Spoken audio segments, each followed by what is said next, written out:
नमस्कार। आज से पूरे 1.5 महीना पहले लगभग 1 जून के आसपास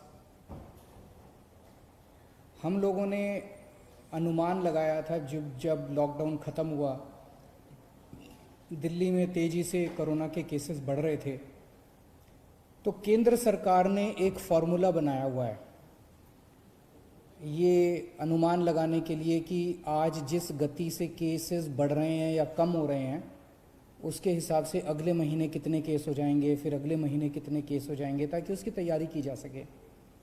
तो जो केंद्र सरकार का जो फार्मूला था, उस फार्मूले के हिसाब से हम लोगों ने जून के पहले हफ्ते में अनुमान लगाया था कि अगर इसी रफ्तार से केसेस बढ़ते रहे तो 30 जून को कितने केस हो जाएंगे, 15 जुलाई को कितने केस हो जाएंगे और 31 जुलाई को कितने केस हो जाएंगे।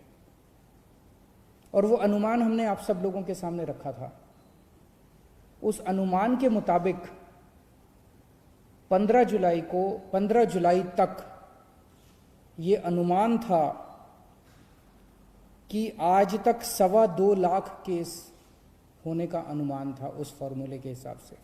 जून में जिस तेजी से केस बढ़ रहे थे पहले हफ्ते में, उसके हिसाब से केंद्र सरकार के फॉर्मूले के हिसाब से आज तक 2.25 लाख केस हो जाने चाहिए थे दिल्ली में टोटल।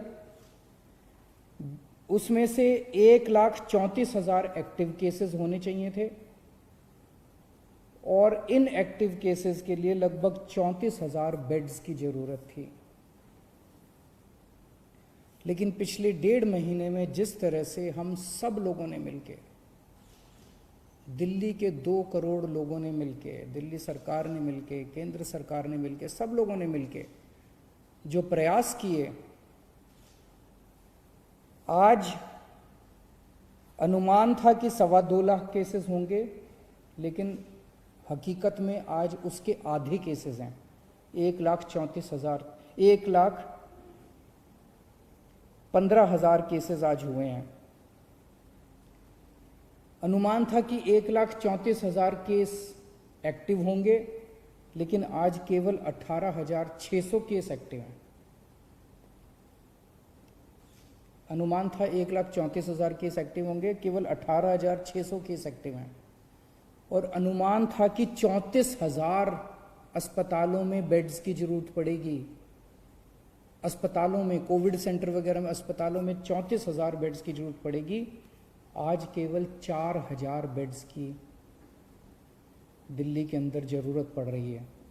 हमने 15,500 बेड्स का इंतजाम कर लिया है, लेकिन आज उनमें केवल 4,000 बेड भरे हुए हैं, बाकी सारे बेड खाली हैं। तो स्थिति काफ़ी नियंत्रण में नज़र आ रही है आज। लेकिन मैं बार बार ये कहता हूँ कि हमें कॉम्प्लेसेंट नहीं होना, हमें इसके बारे में ये नहीं होना कि अब सब ठीक हो गया। कभी भी कोरोना बढ़ सकता है, उसकी तैयारी हमें जारी रखनी है। आज हमारी जो स्थिति है इसके लिए, और जो आज स्थिति को हमने पिछले 1.5 महीने रात दिन मेहनत करके हम लोगों ने ठीक किया है, इसके लिए मैं सब लोगों का शुक्रिया अदा करना चाहता हूँ। खासकर दिल्ली के अपने 2 करोड़ लोगों का, उन सब लोगों का जिन लोगों ने दिल्ली में कोरोना की स्थिति पे काबू पाने में मदद की, उन सब लोगों का मैं तहे दिल से शुक्रिया अदा करना चाहता हूँ। क्योंकि मैं ये मानता हूँ, ये मेरी वजह से नहीं हुआ, ये केजरीवाल की वजह से नहीं हुआ, ये हमारे मंत्रियों की वजह से नहीं हुआ। ये जो हो पाया, ये हमारे लोगों की वजह से, हमारे डॉक्टर्स की वजह से, हमारे नर्सेस की वजह से, हमारे कोरोना वॉरियर्स की वजह से, जो रात दिन अपनी जान की परवाह किए बिना आगे आके काम कर रहे हैं। इस दौरान हमने पिछले 1.5 महीने में 3 सिद्धांतों के ऊपर काम किया है।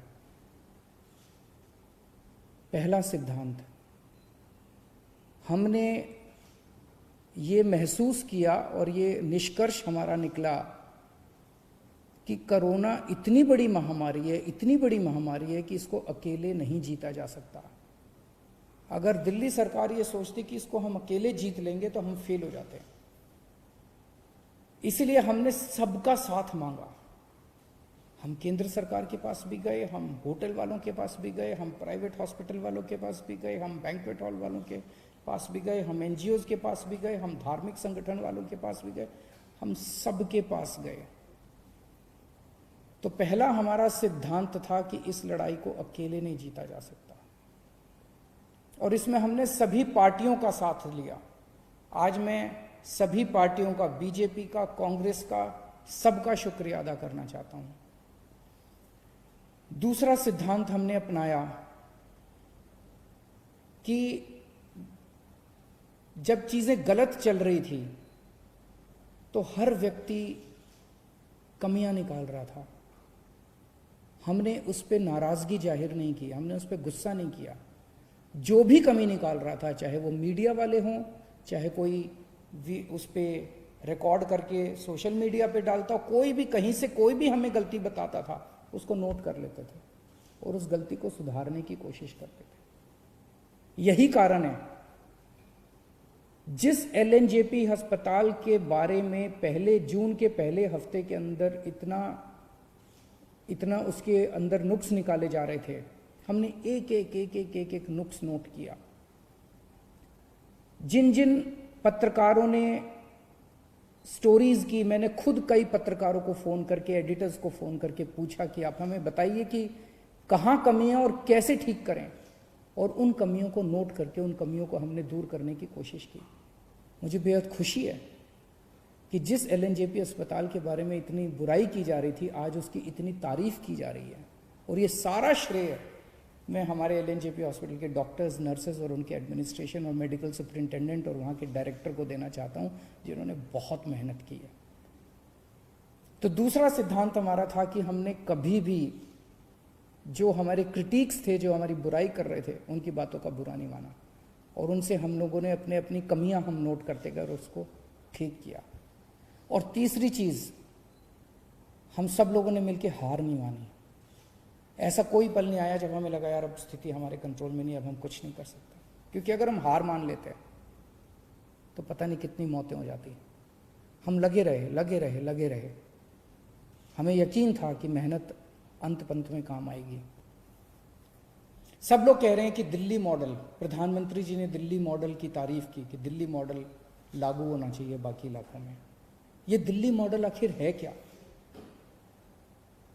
इसमें सबसे पहली चीज थी, जैसा मैंने बताया, इस दिल्ली मॉडल की बुनियाद है कलेक्टिविटी, टीम वर्क, सबको साथ लेके चलना। तो हम लोग बैठे और हमने पूरी प्लानिंग की कि कहाँ कहाँ क्या क्या करने की ज़रूरत है, कहाँ कहाँ किस किस चीज़ की ज़रूरत है। और उस प्लानिंग में जहाँ जहाँ हमें लगा कि ये कमी है और ये हमारे पास नहीं है, ये किसके पास है, हम उसके पास गए और उससे मिन्नतें करी और हम मदद लेके आए। जैसे टेस्टिंग कम हो रही थी, हम टेस्टिंग बढ़ाना चाहते थे, लेकिन हमारी कैपेसिटी थी, दिल्ली के अंदर मैक्सिमम 10,000 टेस्ट हो सकते थे।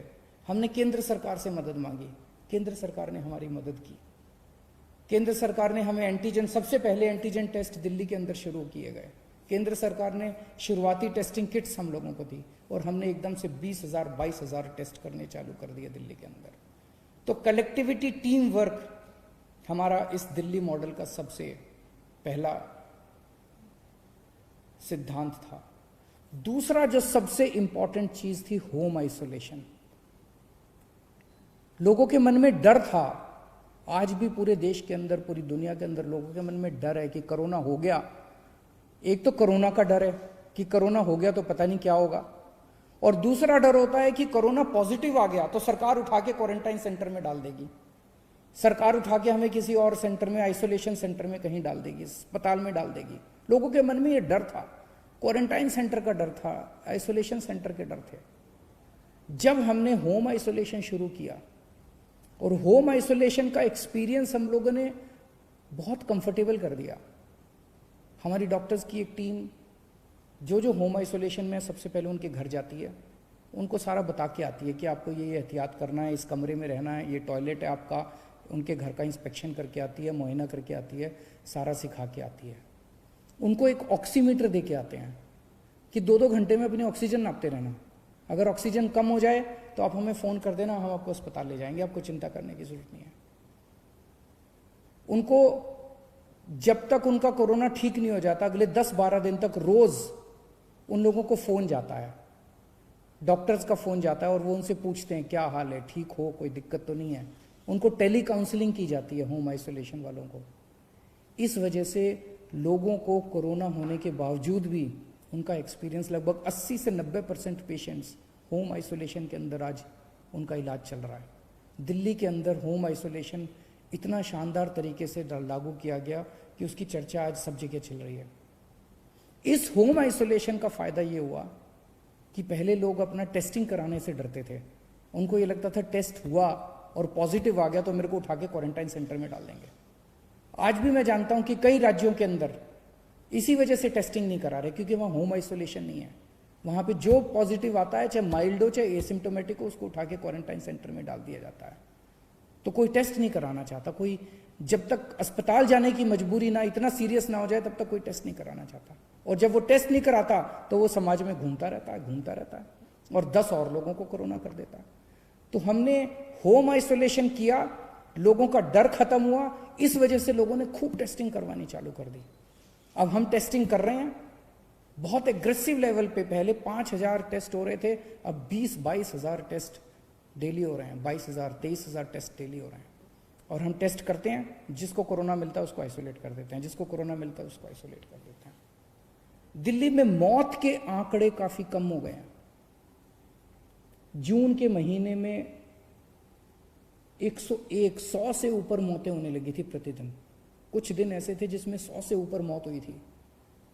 अब 30-35 मौत डेली हो रही हैं। ये भी नहीं होनी चाहिए, इसको ठीक कर रहे हैं और कम करेंगे। लेकिन मौत को कम करने के लिए हमने एक अभियान पूरा उसका प्लानिंग की, और उस प्लान के कंपोनेंट थे। हमने देखा कि मौत क्यों हो रही है, तो देखा सबसे पहले टेस्टिंग है। कई लोगों का टेस्ट टाइम पे नहीं हो पाता, और जब तक टेस्ट होता है तब तक उसकी मौत हो जाती है। तो हमने टेस्टिंग अब इतनी बढ़ा दी है कि लोगों को टेस्टिंग करने में कोई दिक्कत नहीं आ रही है, तुरंत टेस्ट करवा रहे हैं लोग। दूसरा हमने देखा एम्बुलेंस की दिक्कत हो रही थी। शुरू में लोगों को एम्बुलेंस नहीं मिल पा रही थी, एम्बुलेंस की कमी थी। आज हमने इतनी एम्बुलेंस का इंतजाम कर लिया है कि किसी को भी अब रिजेक्ट नहीं किया जाता, मना नहीं किया जाता। 100% लोगों को, एक व्यक्ति जो फोन करता है उसको एम्बुलेंस पहुंचती है। पहले एम्बुलेंस पहुंचने में 2-2 घंटे लग जाते थे, आज आधे घंटे के अंदर फोन करो और आधे घंटे के अंदर एम्बुलेंस पहुंचती है। तीसरा हमने देखा कि एम्बुलेंस जब मरीज को अस्पताल लेके जाती है, अस्पताल के बाहर उसकी सारी औपचारिकताएं पूरी करने के लिए 2-2, 3-3, 4-4 घंटे लग जाते थे। एम्बुलेंस में बैठा रहता था मरीज। मीडिया वालों ने कई ऐसी स्टोरीज की कि 3 घंटे तक मरीज एम्बुलेंस के अंदर बैठा रहा, वहां उसकी मौत हो गई। अब हमने ये इंतजाम कर दिया कि एम्बुलेंस जाएगी, सबसे पहले मरीज को अस्पताल के अंदर ले जाके एक होल्डिंग एरिया बना दिया हमने। होल्डिंग एरिया में उसको ऑक्सीजन दो, उसके बाद उसके कागज भरो, कागजी कार्रवाई बाद में हो जाएगी। सबसे पहले अस्पताल के अंदर एम्बुलेंस पहुंचते उसको होल्डिंग एरिया में ले जाया जाता है। फिर हमने बेड्स के इंतजाम किए। जून के महीने में अस्पतालों में बेड्स की कमी हो गई थी। 1 जून को दिल्ली में 4100 बेड थे, आज दिल्ली में 15,500 बेड्स हैं। 4 गुना बेड्स का इंतजाम कर दिया 1 महीने के अंदर। 1 जून को दिल्ली में केवल मात्र 300 आईसीयू थे, आज दिल्ली में 2100 आईसीयू बेड्स हैं, और 2100 में से केवल 1000 भरे हुए हैं, 1100 आईसीयू बेड्स खाली पड़े हुए हैं। तो बहुत मैसिव लेवल पे हमने बेड्स का और आईसीयू बेड्स का एक्सपेंशन किया, जिसकी वजह से आज लोगों को ये भरोसा है कि अगर अस्पताल जाना पड़ा तो बेड्स की कमी नहीं है, आईसीयू की कमी नहीं है। और एक जो प्लाज्मा थेरेपी हमने शुरू की, सबसे पहले दिल्ली में प्लाज्मा के ट्रायल्स किए गए, उसके बहुत अच्छे नतीजे आए। उसके बाद अब हमने प्लाज्मा बैंक शुरू किया है, और जिसको प्लाज्मा चाहिए उसको वहाँ से प्लाज्मा मिलता है। जब तक वैक्सीन नहीं आ जाता तब तक प्लाज्मा, मैं ये तो नहीं कहूँगा कि सबकी जान बचा लेता है, लेकिन काफ़ी लोगों की जान बचाने में प्लाज्मा मदद करता है। अंत में केवल इतना कहना चाहूँगा, जून के मुकाबले आज हम बेहतर स्थिति में हैं, लेकिन इसका मतलब ये नहीं है कि जंग जीत ली गई है। अभी रास्ता बहुत लंबा बाकी है। कभी भी कोरोना फिर से बढ़ सकता है। हमें बिल्कुल भी कॉम्प्लेसेंट नहीं होना, हमें बिल्कुल भी हाथ पे हाथ रख के नहीं बैठना, अपनी तैयारियां पूरी रखनी है, हमेशा मास्क पहन के घूमना है, सोशल डिस्टेंसिंग फॉलो करनी है, अपने हाथ धोते रहना है, अपनी सेफ्टी अपने हाथ में है। आज हम बेहतर स्थिति में, ये बेहतर स्थिति बनी रहे, स्थिति ना बिगड़े, ऐसे मैं प्रभु से कामना करता हूँ। बहुत बहुत शुक्रिया।